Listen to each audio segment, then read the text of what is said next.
selamat datang dalam podcast Ngegaspol Regulasi dengan tema Fajar Baru Hukum Nasional, Navigasi Hukum Bisnis 2026. Perkenalkan, nama saya Stasia Feby Priscilia, selaku Legal Content Developer Manager dari Hukum Online yang akan memandu jalannya podcast pada hari ini. Dan di sini saya tidak sendiri, saya ditemani oleh rekan saya, Mas Tito Sianipar, selaku Wakil Pimpinan Redaksi Hukum Online, dan juga narasumber kita pada hari ini, yaitu Associate Profesor Dr. Rio Kristiawan, selaku pakar hukum bisnis dari Universitas 17 Agustus 1945 Jakarta. Selamat datang Mas Tito dan Prof. Malam. Terima kasih atas waktu dan kesediaannya untuk menghadiri dan juga menjadi narasumber dari podcast hari ini. Mungkin sebagai pembuka dari sesi podcast hari ini, saya ingin berangkat pada kondisi di Indonesia. Pada awal tahun, Indonesia sempat mengambil langkah yang cukup besar. Pasca diterbitkannya Undang-Undang Nomor 1 Tahun 2026, Indonesia pun juga secara resmi mengganti atau mengubah ketentuan dari Undang-Undang Nomor 1 Tahun 2023 tentang Kitab Undang-Undang Hukum Pidana. Dan juga per 2 Januari lalu, Indonesia juga secara resmi memberlakukan Undang-Undang Nomor 20 Tahun 2025 yang mana itu mengatur soal KUHP. Kira-kira menurut Pak Rio, mengapa Indonesia membutuhkan waktu yang cukup lama untuk memberlakukan hal tersebut dan justru selama berpuluh-puluh tahun sebelum Undang-Undang Nomor 1 Tahun 2023 menggunakan mazhab hukum Belanda? Mungkin sekiranya bisa memberikan jawaban, Pak. Iya, saya mencoba melihatnya optimisnya ya. Optimisnya kan kita dulu sebetulnya berlakunya Undang-Undang Nomor 1 Tahun 46 tentang Wetboek van Strafrecht yang kemudian dikenal KUH Pidana. Itu kan isinya sama persis dengan Wetboek van Strafrecht. Artinya kita mengakomodir mazhab hukum Belanda. Nah, di dalam perkembangannya, bangsa Indonesia kan kemudian berkembang gitu ya, tidak di bawah kolonial lagi. Kita merdeka, kita mencoba membangun mazhab hukum sendiri. Kan hukum itu harus bersamaan dengan kebutuhan masyarakat. Kebutuhan masyarakat selalu berkembang. Kebutuhan masyarakat selalu di depan hukum. Misalnya saya beri contoh, teknologi, transaksi elektronik. Tahun 46 belum ada transaksi elektronik. Sehingga memang kita harus berubah. Saya pernah menulis di platform hukum online, judulnya KUHP baru sekarang atau 50 tahun lagi. Itu tahun berapa tuh, Pak? Kira-kira 2 atau 3 tahun lalu. Ketika dulu ini pernah dibahas, terus kemudian ditunda. Oke. Pada saat pemerintahan, kalau tidak salah masih Presiden Joko Widodo. Kemudian saya menulis, saya sudah meramalkan, ini cepat atau lambat harus disahkan. Karena kita punya identitas sendiri.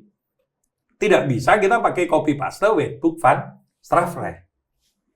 Sekarang atau 50 tahun lagi, pasti kita harus berganti. Contohnya, di KUHP baru, itu sudah tidak mencerminkan full kita itu Eropa kontinental. Sudah ada yang dinamakan adversarial system. Misalnya ketika sebelum persidangan, penasihat hukum dan jaksa menyampaikan opening statement.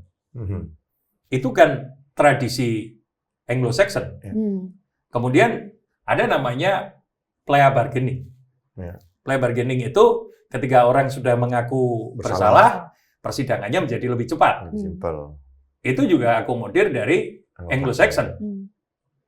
Kemudian restoratif justice.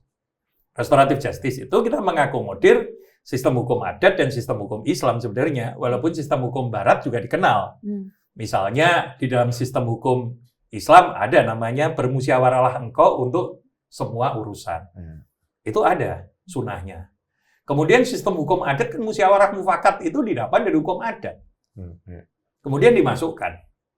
Dan kata-kata diakui hukum adat, kata-kata hukum adat itu ada di KUHP baru kita.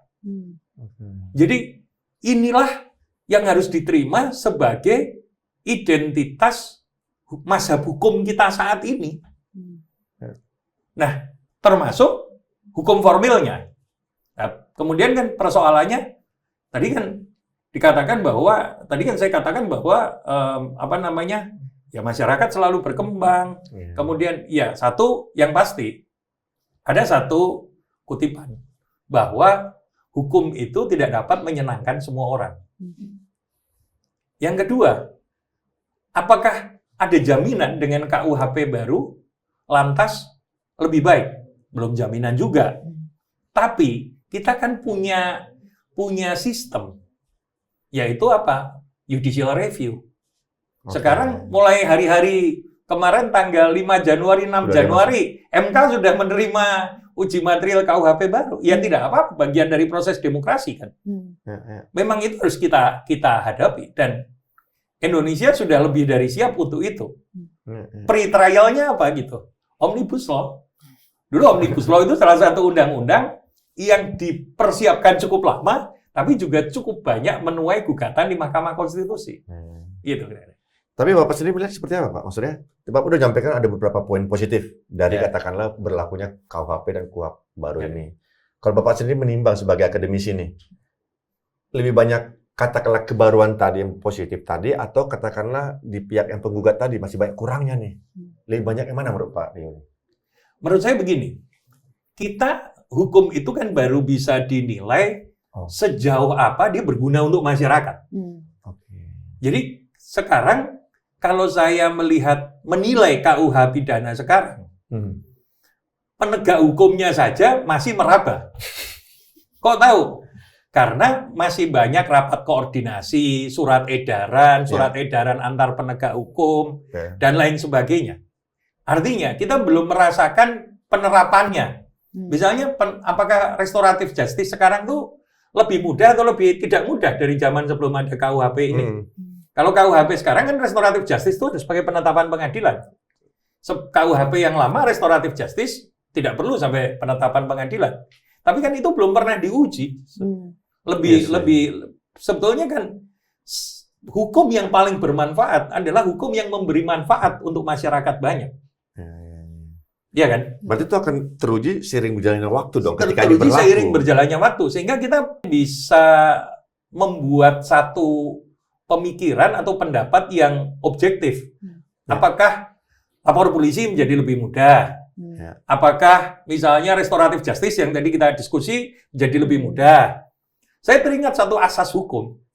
Ada namanya cepat, murah, dan biaya sederhana. Nah, sekarang kan masalahnya masyarakat kita itu akses terhadap hukum itu kan terkendala soal panjangnya proses. Sehingga berakibat pada emosional distress. Betul. Ya kan? Apakah lebih murah? Misalnya begini, lebih murah itu begini. Arbitrase. Ya. Arbitrase itu memang dikatakan ini salah satu terobosan hukum. Tetapi, apakah biayanya murah arbitrase? Lalu, cepat, sederhana. Sederhana itu prosedurnya berbelit nggak? Sehingga kita memang harus melihat, memberi kesempatan KUHP ini berlaku dulu. Sebelum kemudian diuji. Apakah Bapak mau bilang orang yang udah menggugat itu terlalu dini? Karena kita juga belum tahu bagaimana penerapannya kan? Iya sih. Karena kan kalau teorinya kan, hukum itu terdiri dari 3 kan. Substance, kemudian structure, sama culture. Substance itu isi pasalnya. Structure itu penegak hukumnya. Ya kan? Culture itu perilaku masyarakatnya. Gitu. Memang resisten.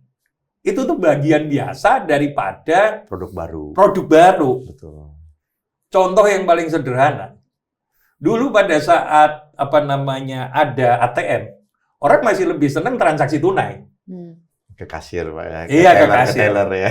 Pada saat ada belanja online, orang resisten kan? Nanti bajunya nggak pas di saya, nanti apanya.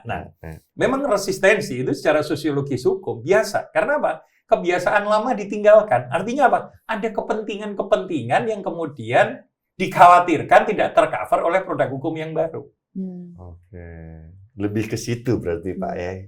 Setiap ada yang baru sih emang kondisi benar Pak Priyo tadi bilang sih. Kadang-kadang orang resisten nih. Ada ketakutan-ketakutan yang belum terbuka. Kekhawatiran yang apa nih yang baru ini. Gitu. Mungkin saya tangkap adanya perubahan perilaku yang harus dilakukan di kemudian hari juga berdampak pada perilaku-perilaku yang sebelumnya udah ada dan existing dari regulasi yang lama, kurang lebih seperti itu ya Pak. Betul. Tapi one out of 10 Pak. Kalau Bapak saya minta rating KUHP baru ini, Bapak kasih rating berapa Pak? 7 atau 8. 7 atau 8 ya, udah banyak kemajuan ya Pak. Dan yang harus diacungin jempol, paling tidak kita semua sudah berani berubah. Oke. Oke, itu yang selama ini belum pernah dilakukan. Belum pernah dilakukan. Berani berubah. Perubahan itu, mau di sistem hukum apapun, nggak ada yang sekali sempurna. Ya. Makanya itu ada mekanisme uji material, judicial review. Karena apa? Para ahli hukum meyakini tidak ada produk legislatif yang sempurna. Makanya dalam demokrasi kan kemudian dibuat checks and balances, dibuat kontrolnya. Kalau kita terus apatis, kapan kita majunya? Itu tadi di artikel saya sekarang atau 50 tahun lagi. Tapi fenomena terbaru ada yang unik nih Pak. Ketika katakanlah produk hukum dari legislatif kita diuji materikan, ada nyinyiran bahwa kok bisa kita yang puluhan orang, ratusan orang dibatalkan oleh 9 orang hakim misalnya kayak gitu. Bapak melihat seperti apa? Saya melihatnya begini. Saya sangat menaruh respect dan percaya pada Mahkamah Konstitusi. Setidaknya komposisi pemilihannya, kualifikasinya, dan juga cara pengambilan keputusannya, semua kan transparan. Kualifikasi hakimnya kan juga kita bisa lihat bersama, gitu. Nah, bahkan terlepas dari bisa dibatalkan oleh Mahkamah Konstitusi, di pengadilan biasa, putusan-putusan yang anomali itu juga banyak. Bahkan kadang-kadang banyak yang anomali daripada yang tidak anomali. Seperti sekarang saya nanya, kalau membatalkan sertifikat itu di pengadilan tun atau pengadilan perdata? Harusnya di tun sih Pak, karena sertifikat kan. Tapi banyak pengadilan perdata membatalkan kan? Oh iya. Itu kan contoh-contoh sederhana yang tidak pernah terselesaikan kan? Yang berkaitan dengan masyarakat banyak gitu loh. Gitu. Tapi melihat dinamika dari pemerintah sendiri yang dalam tanda kutip agak sedikit ngebet untuk memfinalisasi soal si pidana ini, kenapa hal tersebut tidak terjadi ya Pak dalam hukum perdata dan hukum dagang kita? Saya melihatnya begini, kalau kita lihat dari jumlah pasalnya, dan ini saya melihat secara structure, substan dan culture. Secara substannya ya hukum perdata jauh lebih kompleks. Hukum perdata sudah banyak lex spesialisnya. Misalnya KUH dagang, kemudian sudah ada undang-undang PT, sudah ada lex spesialisnya. Yang kedua, perkara perdata ini kan secara culture perkara antar manusia, antar warga negara. Sehingga tidak lagi secara sosiologis menarik perhatian massa. Tetapi KUH pidana itu kan kemudian perkara masyarakat melanggar hukum yang berurusan dengan negara, publik. Ada publiknya situ. Terus kemudian ketika terjadi anomali-anomali, masyarakat itu kembali teringat sama aturannya. Misalnya kayak begini, ada satu orang jelas-jelas membunuh, dibebaskan. Publik kan kembali kaget, ini aturannya gimana sih? Apakah sempurna atau enggak sih? Nah, kemudian ada aturan tentang restoratif justice. Jangan-jangan restoratif justice itu kalau terlalu longgar juga bisa disalahgunakan nih. Ya kan? Ya.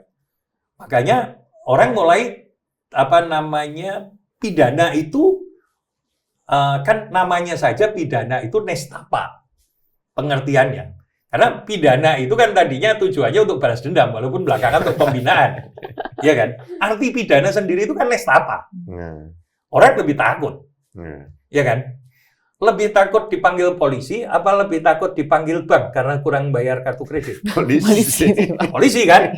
Nah, gampangnya begitu. Sehingga publik lebih punya animonya, lebih terdorong ke sana. Ditambah lagi ekosistemnya banyak berubah. Kejahatan itu sudah mengalami perubahan yang sangat drastis sekali ya. Kalau dulu mencuri kan harus ada barangnya, tangible yang dicuri. Sekarang mencuri bisa mencuri pulsa, kemudian mencuri data. Iya kan? Nah, kalau hukum perdata bukan dia tidak berkembang, tetapi animonya adalah antar orang perorangan. Sehingga apa? dalam teori sosiologi hukum, keresahan komunal akan mengubah perilaku penguasa. Oke. Jadi teori sosiologis hukumnya selalu bilang, keresahan komunal itu akan mempengaruhi atau mengubah perilaku penguasa. Pengambil kebijakan. Pengambil kebijakan. Jadi KUH pidana pasti, karena keresahan komunalnya lebih banyak. Ya kan? Tapi apakah keresahan yang sama tidak dimiliki juga oleh katakan pelaku bisnis terkait kebutuhan untuk tadi memperbarui KUH Perdata, acara perdata? Pasti. Pasti sebenarnya kan? Pasti. Tapi kan kemudian seberapa ini bisa mendorong pemerintah untuk mengubah. Melakukannya. Iya, makanya saya tadi bilang ini ada pemikiran politik hukumnya, Oke. ada pemikiran substantifnya. Yang tadi saya katakan. Kalau pemikiran substantifnya adalah, kan kalau kita bicara soal bisnis itu kan suka certainty, kepastian. Ya. Ya, daripada nanti berubah, kita nggak tahu perubahannya apa, malah menimbulkan legal uncertainty, menimbulkan business interruption, ya sudahlah, akhirnya dorongannya nggak sekuat pidana yang dimaknai sebagai nestapa tadi. Berarti menurut Pak Rio butuh apa nih? Katakanlah, kan kita lagi galak-galaknya untuk pembangunan ekonomi nih, mendatangkan investasi segala macam, sampai berharap investasi luar masuk. Sementara tadi bisnis ini butuh certainty tadi itu, kepastian hukum segala macam. Menurut Pak Rio apa yang dibutuhkan untuk katakanlah pemerintah juga bergerak mengubah atau memperbarui hukum perdata kita, hukum bisnis kita, hukum dagang? Menurut saya begini, kalau kita baca KUH Perdata saja, kata-kata hakim atau pengadilan itu muncul banyak sekali. Sedangkan kan peradilan itu bisa dipandang sebagai uncertaintiness. Ya. Kita harus akui ease of doing business kita peringkat 73. Apa yang membuat ease of doing business kita begitu terperosok? Praktek hukum. Praktek hukum, kepastian hukum. Ya. Itu harus kita akui. Nah, seperti yang tadi saya jelaskan, kalau batalin sertifikat itu di pengadilan perdata atau ditun? Harus ditun, tapi karena ada putusan yang bilang ditun, ada putusan yang bilang di perdata bisa. Perdata. Yang kedua, kenapa? Karena jurisprudensi itu di Indonesia sumber hukum sekunder. Kan asasnya persuasive force of precedent. Sehingga apa? Kemudian banyak KUH Perdata itu semuanya banyak bergantung pada hakim dan penetapan pengadilan. Gitu. Gampangnya begini. Ada orang menikah. Sudah menikah, tetangganya tahu, semua orang tahu. Punya anak, anaknya mengakui ini ibunya, ini bapaknya. Kenalah banjir atau tsunami. Mereka harus datang kemana untuk diakui sebagai suami istri lagi? Pengadilan untuk minta sertifikatnya bukan? Pengadilan untuk minta aktanya nikah lagi kan? Pertanyaannya, apakah bisa itu 1 hari selesai? Bukan waktu. Tentu tidak. Maka menurut saya, kalau KUH Perdata ini mau diperbaiki, kita harus memperkenalkan banyak sistem non-judicial. Artinya penyelesaian-penyelesaian yang non-judicial. Artinya diberikan jalur tanpa melalui pengadilan. Jadi pengadilan itu jalan terakhir, lender of last resort. Last resort aja ke pengadilan. Itu satu masukan Pak ya. Out of court settlement itu penting itu ya. Betul. Dipermudah lah gitu ya. Dan memang di undang-undangnya diperbolehkan. Misalnya kalau terjadi kondisi begini, dinas ini boleh menerbitkan. Oke. Kalau terjadi kondisi begini, maka ini boleh menerbitkan. Itu yang kemudian diharapkan dari KUH Perdata kita kan. Kan sekarang KUH Perdata kita banyak tergantung hakim, penetapan pengadilan, dan lain-lain kan. Begitu. Tapi Bapak setuju nggak kalau dibilang KUH Perdata kita udah tertinggal juga? Betul. KUH Perdata kita itu kan tadinya berasal dari hukum Belanda yang diambil dari hukum Romawi. KUH Perdata kita itu mulai dibuat itu tahun 1600-an. Sekarang KUH Perdata kita itu nomor berapa? Nggak ada. Kita itu tidak pernah mengesahkan KUH Perdata. Terus kok bisa berlaku di pengadilan? Ya karena pasal 2 aturan peralihan pas kita merdeka. Segala sesuatu yang berubah dan diakui selama tidak dicabut ya masih berlaku. Makanya kalau ditanya nih mahasiswa hukum, ya, yang benar penyebutannya KUH Perdata atau Berkelit Wetbook. Jawabannya Berkelit Wetbook. Kita nggak pernah punya undang-undang perdata itu. Gitu.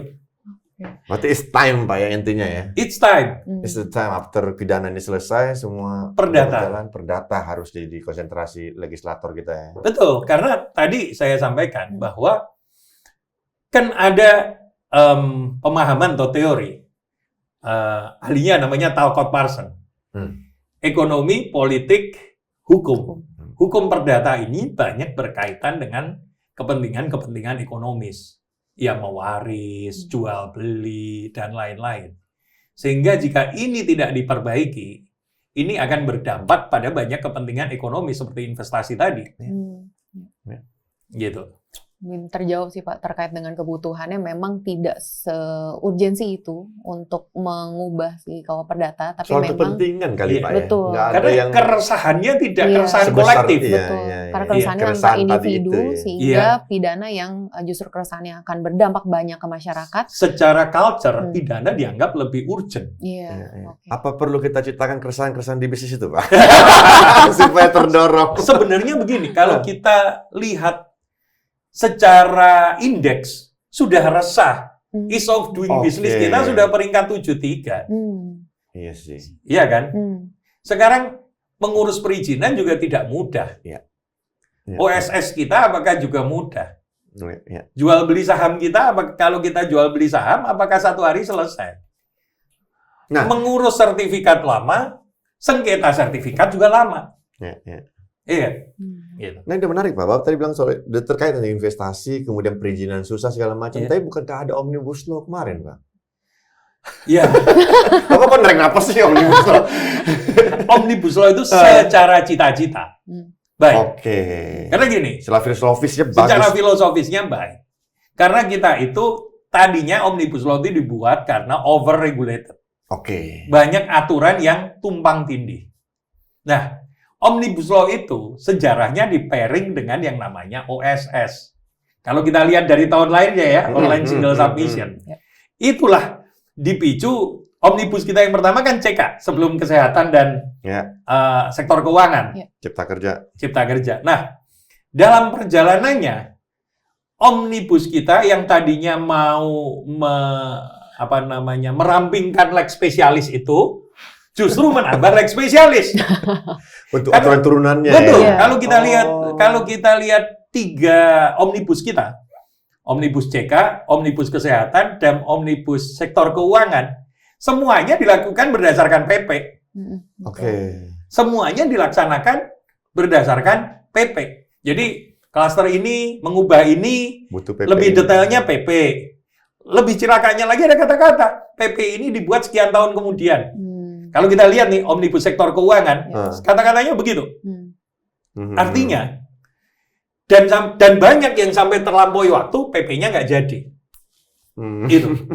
Yang kedua, secara semangat dan secara respon masyarakat, ternyata kalau saya lihat salah satu undang-undang yang paling banyak di judicial review adalah omnibus CK.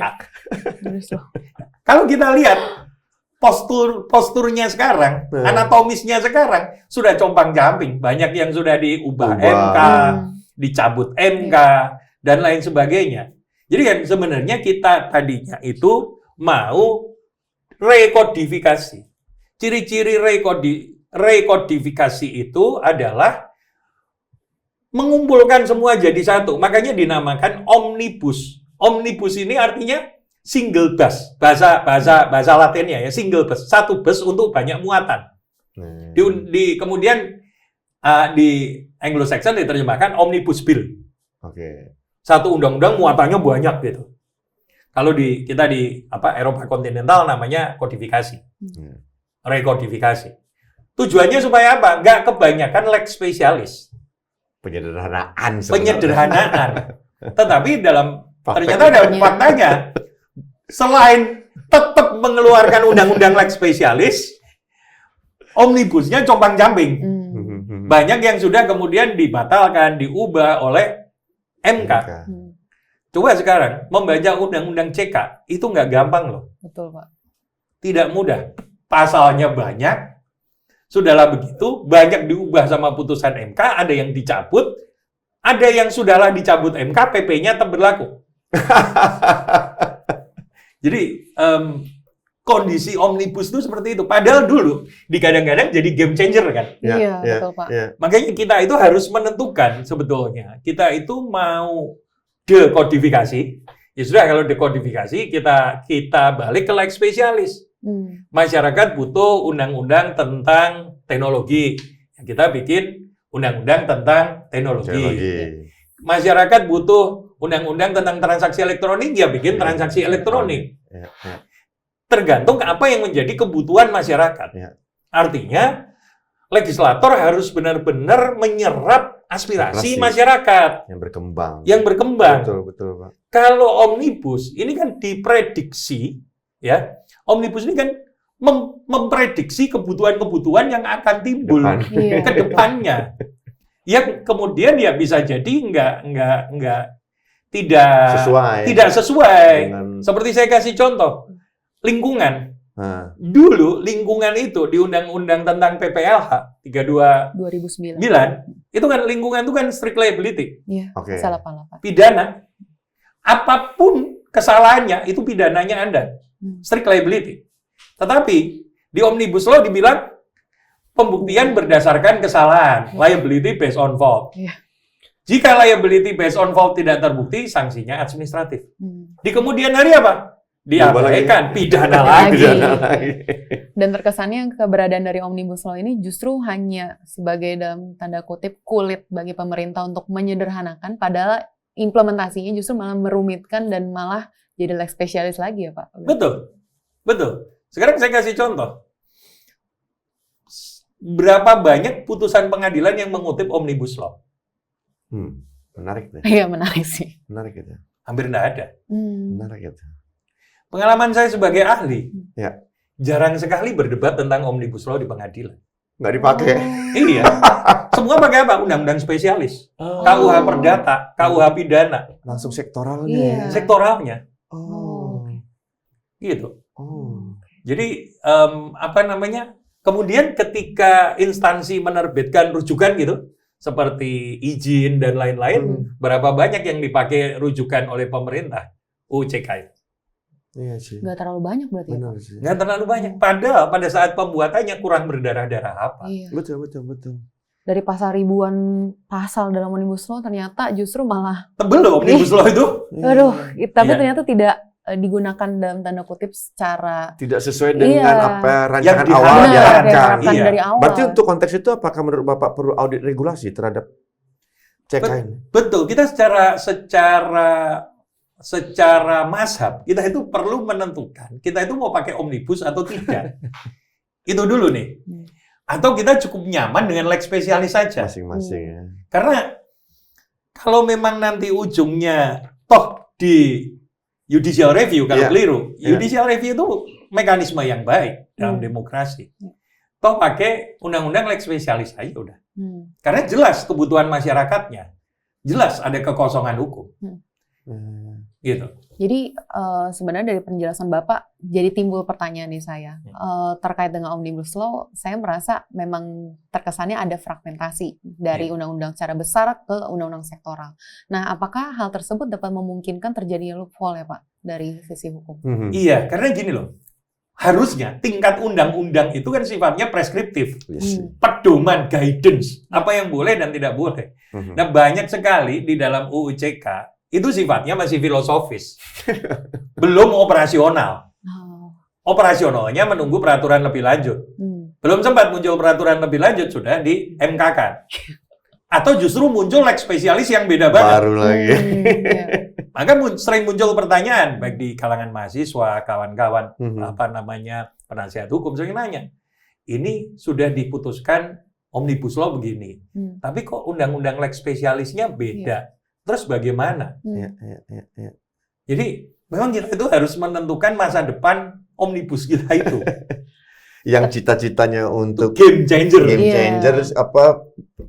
untuk merampingkan perizinan segala macam, malah bikin ketidakpastian hukum baru. Betul, karena sayang loh Omnibus Law ini tadinya satu proyek yang cukup lama dengan tujuan yang cukup baik, Mulia, ya. mulia, kemudian kalau hanya berakhir tidak sesuai yang diharapkan, menurut saya sayang.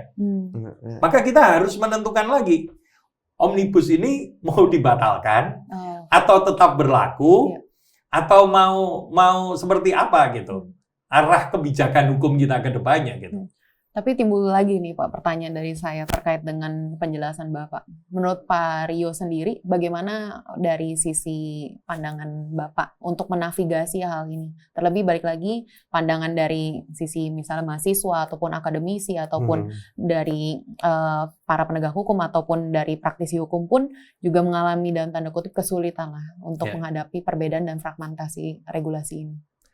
Begini, kita harus lihat dua hal. Kalau yang KUH Perdata, KUH Dagang, itu memang kita harus memperbaharuinya. So old ya. Udah artefak gitu Pak. Iya. Karena KUH Dagang itu, Wetboek van Koophandel itu, kan asalnya dari Kode Commerce. Betul. Masih dari zaman Perang Dunia. So, Kode Commerce, zaman itu siapa yang belanja pakai kartu kredit? Siapa yang belanja online shopping? Belum ada. Perdagangan itu masih konsepnya barter. Merkantilis. Iya. Sekarang saya mau tanya, mahasiswa sekarang tuh jarang yang tahu kok wesel itu apa. Iya kan? Iya. Nggak ada yang tahu wesel itu apa. Dan kalau kita ngajar hukum dagang tentang wesel, mereka juga nggak kebayang ya Pak. Nggak kebayang karena nggak relate. Mereka belanjanya pakai mereka belanjanya pakai shopping online. Kemudian terima kiriman dari orang tua, transfer. Kemudian ngambil uangnya sudah pakai ngecek sudah ditransfer atau belum apps dari HP. Yang semuanya nggak ada di KUH Dagang kita. Benar sih. Iya kan? Iya. Bahasa-bahasa akseptasi, wesel, itu kan ada di KUH Dagang. Yang kemudian itu zaman dahulu.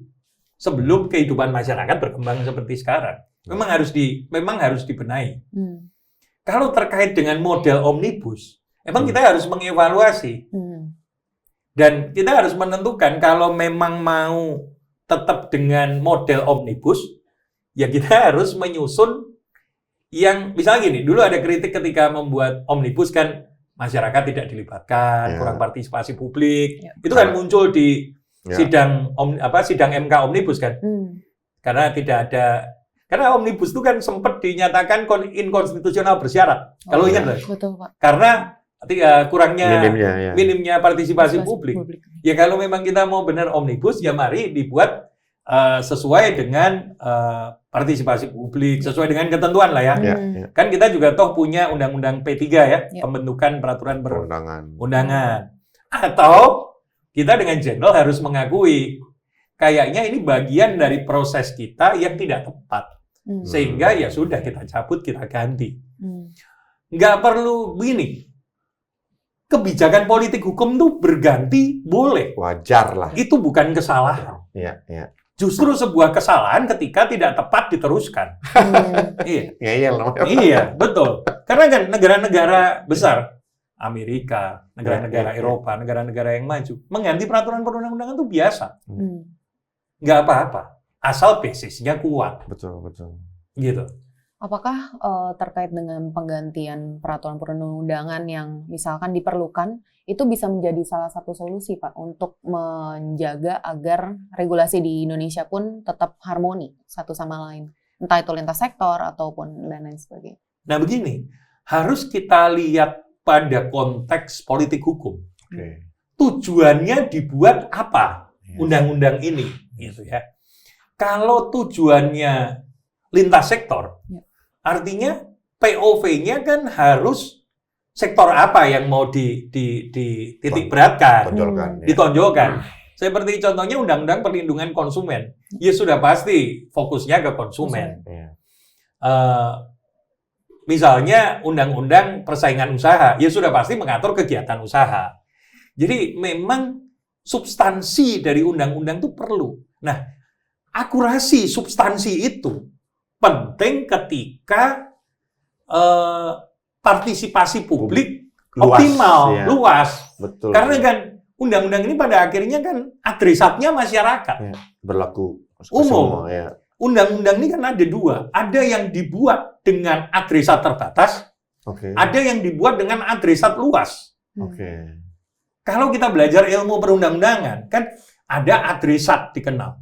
Undang-undang perlindungan konsumen ya untuk konsumen. Ya. Undang-undang pasar modal ya untuk pelaku pasar. Ya. Undang-undang persaingan usaha ya untuk pelaku usaha. Korporasi, ya. Jadi kita harus betul-betul memaksimalkan partisipasi publik. Publiknya yang mana? Yang menjadi adresatnya. Ya, Begitu. Itu salah satu masukan menarik, Pak. Ya. Katakanlah ketika ini, selama ini kan banyak yang kritik kayak gitu tuh. Iya. Kalian bikin undang-undang, kita belum ngasih masukan nih. Iya, tahu-tahu disahkan. Iya, tahu-tahu Iya. disahkan dalam waktu yang singkat gitu-gitu. Iya. Selain itu ada masukan lain lagi, Pak. Katakanlah untuk kodifikasi, terutama terkait undang-undang perdata ini ya.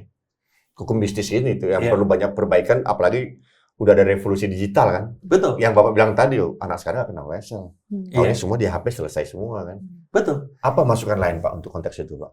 Jadi gini, Hmm. ini sederhana, tapi perlu diperhatikan. Mhm. Perlu memperhatikan putusan-putusan Mahkamah Konstitusi Oke. untuk menata hukum perdata nasional kita.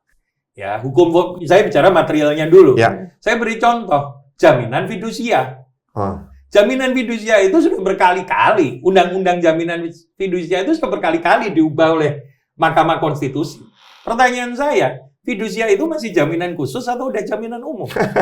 Kalau dia sudah berlaku sebagai jaminan umum, ya ngapain dibuat undang-undang sendiri? Kalau dia berarti kan dibuat undang-undang sendiri, memiliki parata eksekusi. Dikatakan jaminan khusus. Ya. Parata eksekusinya dicabut, aparat negara tidak boleh melakukan parata eksekusi. Kalau mau eksekusi harus sukarela, ya berarti sama konkuren umum. Iya kan? Terus undang-undangnya masih ada, cuman pasal signifikannya itu yang dicabut MK. MK. Itu kan kemudian balik lagi ke pemahaman 1131, 1132, 1134, 1135, Ya. jaminan khusus, jaminan umum gitu kan. Jadi memang banyak undang-undang terkait dengan putusan-putusan MK yang saya pikir perlu menjadi rujukan untuk menata hukum perdata Baru. nasional. Misalnya terkait perkawinan. Terkait perkawinan banyak. Ada putusan Mahkamah Konstitusi, karyawan satu perusahaan boleh menikah, kemudian terkait hukum perkawinannya, terkait banyak di sektor keperdataan itu. Yang privat ya. Yang privat yang harus dipakai untuk menata menyusun yang baru gitu. Karena kan asumsi saya begini. Masyarakat merasa ada gap sehingga dia mengajukan ke MK. Ya. Putusan MK itu dianggap sebagai menjembatani gap tersebut. Ya. Artinya kan kita harus belajar dari yang sudah-sudah. Iya, betul. Jadi kalau kita membuat peraturan perundang-undangan, kan ada namanya memori van Tolleting dari atau naskah akademik dari Ya. perundang-undangan yang lama. Betul. Alangkah lebih bagusnya Itu. dilengkapi dengan kajian-kajian atas Betul. putusan Mahkamah Konstitusi, gitu. Terkait dengan, karena kan selama ini yang muncul di berita kan yang terkait pidana nih. Ya. Yang terkait perdata banyak juga, misalnya tadi fidusia tadi. Iya sih. PKPU juga. PKPU, nah PKPU juga diuji tuh. Apakah Indonesia itu cocoknya pakai insolvensi test atau tidak gitu ya. By the way, undang-undang kepailitan PKPU itu udah lama ada draftnya. Tapi sampai sekarang juga nggak disahkan. Karena nggak ada yang gendong. Atau mungkin tidak menjadi prioritas bagi pemerintah. Tidak menjadi keresahan bersama. Oke. Jadi kemudian Undang-Undang Perlindungan Konsumen, kalau bicara draftnya dari 10 tahun lalu udah ada draft draft perubahan Undang-Undang Perlindungan Konsumen itu. Tapi karena tidak menjadi prioritas, jadi tidak menjadi prioritas karena secara objektif mungkin tidak menjadi keresahan banyak orang. Oh, oke. Makanya pertanyaan saya awal tadi kan gimana menciptakan keresahan itu, Pak? Iya. Karena kan kalau perdata itu kan muncul by moment, by event. Ya. Dulu undang-undang saya tadi kita ngobrol undang-undang kepailitan PKPU. Dulu kan muncul tentang perbaikannya, perubahannya pas COVID. Iya. Banyak Karena pada saat COVID banyak yang pilot dan PKPU dan begitu mudah pilot dan PKPU. Karena apa? Cukup punya 2 kreditur, Satu di antaranya sudah jatuh tempo dan tidak dibayar lunas. Pilot Pilot. semua zaman PKPU. Iya. Akhirnya loh, kok begini mudah, begini banyak. Pengadilan dulu kan komplainnya pengadilan niaga itu sibuk sekali zaman PKPU dulu. Iya kan? Lalu kemudian muncullah tentang perubahan undang-undang PKPU. Iya. Lalu kalau masih ingat zaman COVID dulu muncul moratorium kepailitan dan PKPU, Iya. kalau masih ingat. Jangan terlalu gampang. Iya, tapi ternyata nggak juga tuh moratorium kepailitan dan PKPU. Karena Gitu. memang dari Karena setelah COVID, business as usual, ya Udah tidak balik menjadi lagi. keresahan bersama Udah lagi. nggak rusak lagi. Oke. Iya. Tapi terkait dengan kerumitan regulasi, mengingat regulasi itu dalam tanda kutip prioritaskan apabila ada keresahan dari masyarakat. Di sisi lain juga pemerintah pun juga menerbitkan regulasi saling tumpang tindih, lintas sektor dan lain sebagainya. Kira-kira menurut Pak Rio sendiri, apakah ada langkah yang dapat dilakukan bagi pemerintah secara dari segi legislatif pun itu untuk menyederhanakan hal tersebut, Pak? Ya begini, sebenarnya dari segi kementerian ya, tiap kementerian itu harus mengevaluasi keberlakuan undang-undang yang sudah berlaku. Ya, apakah efektif atau tidak? Lalu yang juga penting, kadang-kadang kan undang-undang itu di Indonesia setelah disahkan, DIM-nya, daftar inventarisasi masalahnya dilupakan. Cuekin. Iya. Padahal kadang-kadang pembahasan mengenai DIM, daftar inventarisasi masalah, muncul lagi saat digugat di MK. Ya. Udah ada di DIM sebenarnya. Sudah ada di DIM, tapi dulu kalian nggak dibahas, nggak begini, nggak begitu, dan seterusnya. Nah, jadi memang walaupun sudah disahkan, tapi kementerian atau lembaga negara harus melihat apakah masih ada urgensi DIM itu. Karena DIM itu kan muncul daftar inventarisasi masalah. Artinya itulah masalah yang ada di masyarakat. Yang harus diserap sebenarnya. Yang harus diserap. Yang kedua, harus melihat seberapa efektif undang-undang ini berlaku. Sekarang pertanyaan saya, contoh sederhana. Siapa sih yang memantau undang-undang tentang arsip di Indonesia? Jarang banget sih, Pak. Apakah ada kajiannya setiap tahun undang-undang tentang arsip ini seberapa efektifnya menjangkau siapa, begitu kan? Karena kan kadang-kadang mahasiswa hukum atau kita sendiri pun yang orang hukum, yang kita lihat kan sesuatu yang menarik, eye-catching gitu. Yang PKPU gitu, pas COVID gitu. Atau mungkin sekarang KUHP lagi baru terbit gitu. Tapi undang-undang cagar budaya, undang-undang, banyak undang-undang, di kita itu banyak sekali undang-undang, tetapi apakah itu betul-betul menjadi produk yang hidup atau hanya menjadi undang-undang saja? Karena gini loh, kita itu pernah bikin undang-undang dan pernah tidak berlaku dan pernah dibatalkan. Saya kasih contoh, undang-undang koperasi. Kan sekarang undang-undang koperasi kita itu undang-undang tahun 92. Dulu pernah undang-undang itu dicabut. Tapi ada putusan Mahkamah Konstitusi bahwa undang-undang koperasi yang baru ini dicabut dan dinyatakan tidak berlaku. Ya kalau tidak salah ceritanya ya, undang-undang koperasi yang lama ini dianggap sudah tidak relevan. Dibuatlah undang-undang koperasi yang baru. Dibuat undang-undang koperasi yang baru, intervalnya 5 tahun. Untuk berganti ke undang-undang yang baru. Sebelum 5 tahun sudah digugat dan balik ke undang-undang koperasi lama. Kan kisah-kisah seperti ini mahasiswa hukum belum tentu tahu tentang undang-undang koperasi. Kenapa? Lebih banyak yang mempelajari perlindungan konsumen, PKPU, kepailitan, data pribadi. Tapi kan ya ini bagian dari ekosistem hukum kita. Contoh paling sederhana kan, topik-topik skripsi di kampus tuh jarang yang ngangkat tentang koperasi. Iya. Karena less interesting kali, Pak ya. Isunya kurang begitu menarik mungkin ya, Pak. Padahal koperasi itu bagian yang penting loh. Iya kan? Kalau kita lihat filosofinya, koperasi itu kan ekonomi khas Indonesia. Betul. Sokoguru katanya. Sokoguru. Dan kalau kita perhatiin, nanti kalau praktek jadi lawyer, jadi penegak hukum, banyak hal yang bisa dipergunakan dengan koperasi. Misalnya, banyak kejahatan-kejahatan investasi berkedok koperasi misalnya. Karena koperasi itu kan boleh menghimpun dana dari masyarakat. Iya, betul. Tapi kan kemudian jarang dibahas gitu. Menarik. Itu udah perlu untuk dibahas, mencegah kayak itu terjadi, Iya. misalnya harus dimasukkan harusnya. Iya, kurang ngegaspol gitu.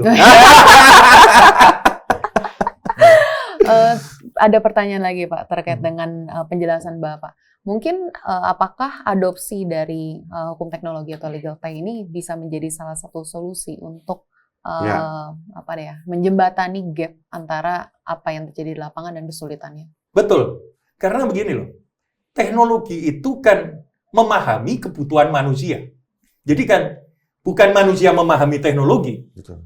Itu akan terjadi dehumanisasi. Ya. Kalau kita yang memahami teknologi itu harus serve us. As our Iya. tools. Iya, as our tools. Ya.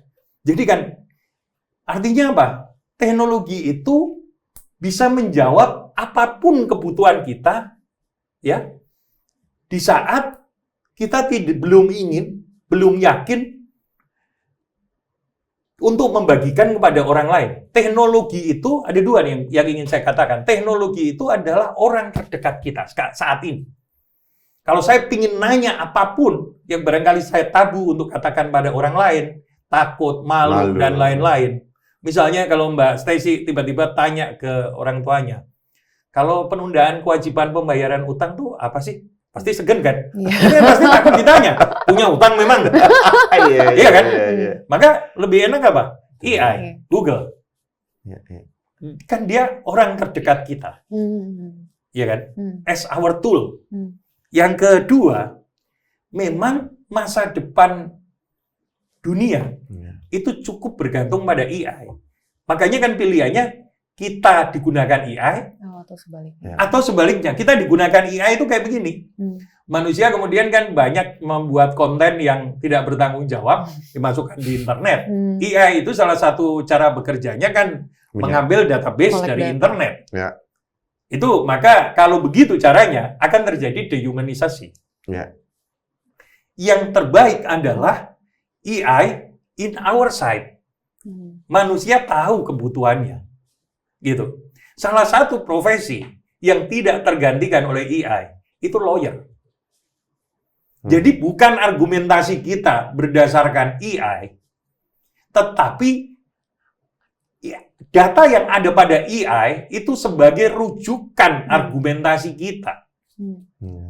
Sebagai reference. Rujukan. Profesi-profesi hukum, salah satunya, itu tidak tergantikan AI. Bayangin kalau kita nyusun peraturan perundang-undangan pakai AI. Kacau. Kan tadi ditanya, salah satu yang tidak tergantikan AI apa? Profesi hukum. Contohnya, coba kita bikin undang-undang pakai AI. Kacau pasti. Karena AI tidak mengenal hukum adat. Ya kan? Betul. Yang ada di internet kebanyakan hukum Anglo-Saxon dan hukum Eropa kontinental sama dia diramu begitu sudah. Makanya partisipasi publik itu walaupun ada AI tetap nggak bisa dikesampingkan. Yang kedua, lawyer. Apa profesi hukum lainnya gitu ya selain tadi dosen, kemudian praktisi, lawyer. Setiap kasus kan karakteristiknya berbeda. Jadi kalau kita bergantung sama AI atau kita bergantung sama kecerdasan buatan, maka itu justru akan mematikan profesi ini sendiri. Menarik sih. Iya kan? Begitu. Jadi adopsi dari legal tech sendiri bukan hanya harus secara harafiah 100% dianggap sebagai suatu hal yang positif, tapi juga ada side effect-nya apabila memang digunakan secara tidak bertanggung jawab ya Pak? Betul. Seperti sekarang begini, Undang-Undang Perlindungan Konsumen kita. Undang-Undang Perlindungan Konsumen kita kan dibuat tahun 99. Saat itu belum ramai perdagangan online kan? Lalu sekarang setelah muncul perdagangan online, orang kan kemudian banyak kemudian muncul data pribadi konsumen tidak terlindungi, konsumen dirugikan dan sebagainya akibat perdagangan online. Yang kemudian tidak tercover. Iya kan? Tapi memang hukum itu memang selalu tertinggal oleh teknologi. Tapi pertanyaannya adalah apakah kita pasrah tertinggal atau kita catch up? Yang harus dilakukan ya kita harus catch up. Gitu. Ini pertanyaan pamungkas nih Pak. Katakanlah tadi kita udah bahas banyak nih dari KUHP kita baru, KUHP kita baru, sampai kemudian banyak ternyata yang tertunda di sektor bisnis tadi. Kalau Bapak saya bilang nih, pekerjaan rumah terbesar apa kita 2026 ini? katakan di sektor hukum tadi, Iya. apa yang harus dikerjakan next nih Pak? Pekerjaan rumah terbesar adalah membuat regulasi yang bisa menimbulkan efek untuk meminimalisir perkara di pengadilan. Pengadilan. Iya. Jangan justru Atau perkara-perkara di pengadilan atau perkara-perkara di penegak hukum. Oke. Itu yang dikatakan membuat hukum yang tepat tetapi humanis. Misalnya begini, seperti contoh di negara Eropa, Anglo-Saxon, di Eropa kontinental beberapa juga dikenal. Misalnya untuk beberapa pelanggaran begitu, ya tidak cukup sampai ditahan, hanya membayar uang jaminan lalu selesai gitu ya. Lalu untuk investasi gitu ya, ya tidak perlu penetapan pengadilan untuk bla bla bla bla gitu. Sengketa misalnya. Sengketa dan lain-lain. Of course settlement tuh misalnya prosedur itu. Iya. Sekarang kan begini, kadang-kadang saya suka memperhatikan lawyer-lawyer kalau bersidang, kalau pemberi kuasanya asing, itu harus disahkan apostel namanya. Mengurus apostel itu tidak 1 minggu, 2-3 minggu bisa mengurus pengesahan apostel. Padahal kuasa itu ya nggak kuasa lawyer aja, banyak kuasa yang harus dipakai. Sampai kadang-kadang saya lihat, kasihan teman-teman lawyer tuh sampai ditegur hakimnya, ini surat kuasa aja kok sampai 2-3 minggu. Ya karena ada kebijakan apostel itu. Jadi lebih kebijakannya hukum tuh dibangun untuk mencegah sengketa. Karena kalau kita bicara alternative dispute settlement, pada akhirnya juga masih, ini menurut pandangan saya pribadi ya, terjebak di lingkaran yang sama. Katakanlah arbitrase. Pertanyaan sederhana saya kalau arbitrase, apakah biayanya murah? Apakah bisa diakses oleh banyak masyarakat? Yang berikutnya, apakah putusan arbitrase itu yang dikatakan final and binding di undang-undang itu benar-benar bisa dieksekusi? Kan enggak, tetap perlu titel eksekuatur pengadilan. Kemudian ketika mengajukan eksekuatur, yang satu mengajukan permohonan pembatalan. Proses lagi. Dan seterusnya. Seperti itu. Jadi proses sependek mungkin, karena begini, untuk masyarakat, paradigma pencegahan itu sudah terbaik. Mencegah untuk masuk pada proses hukum formal. Proses hukum formal itu adalah pilihan terakhir. Karena konsekuensinya akan banyak ketika masuk pada proses hukum formal. Maka undang-undang ini kan membentuk perilaku masyarakat. Harus diarahkan pada pencegahan. Jadi undang-undang itu harus bisa menyelesaikan masalah. Kan tadi sifat undang-undang harusnya preskriptif kan. Jika ini maka ini, jika ini maka ini. Jadi di undang-undang semua sudah jelas. Meskipun tidak satu negara pun yang perkara di pengadilannya itu tidak ada sama sekali. Itu sebenarnya sudah pernah kalau kita baca bukunya Urip Sumoharjo. Dulu kan ada kata-kata begini. Aneh suatu negara sonder tentara. Itu kan kata-kata yang terkenal di publik. Pada waktu mau dibentuk TNI Polri dulu. Kalau buku itu dibaca secara utuh, kenapa dia ngomong begitu? Ya karena nggak mungkin di dalam negara nggak ada orang yang tidak bersengketa. Kalau ditarik lebih lanjut, kenapa dia berpikir itu? Dari zaman Aristoteles itu masyarakat udah bilang homo homini lupus. Masyarakat itu serigala untuk masyarakat lain. Maka PR-nya hukum apa? Ya serigala-serigala ini harus dijinakkan lah. Iya, supaya jadi manusia sebagai makhluk individu sekaligus makhluk sosial. Gitu. Menarik banget sih untuk diskusi kita hari ini. Mungkin karena keterbatasan waktu, saya izin untuk tutup podcast pada hari ini. Demikianlah sesi diskusi dalam podcast Ngegaspol Regulasi hari ini. Mohon maaf apabila terdapat kesalahan selama diskusi berlangsung. Dan mewakili Hukum Online, saya ingin mengucapkan terima kasih kepada Pak Rio atas kesempatannya untuk bersedia menjadi narasumber dalam podcast hari ini. Dan sampai jumpa lagi di podcast Ngegaspol Regulasi berikutnya. Salam. Terima kasih.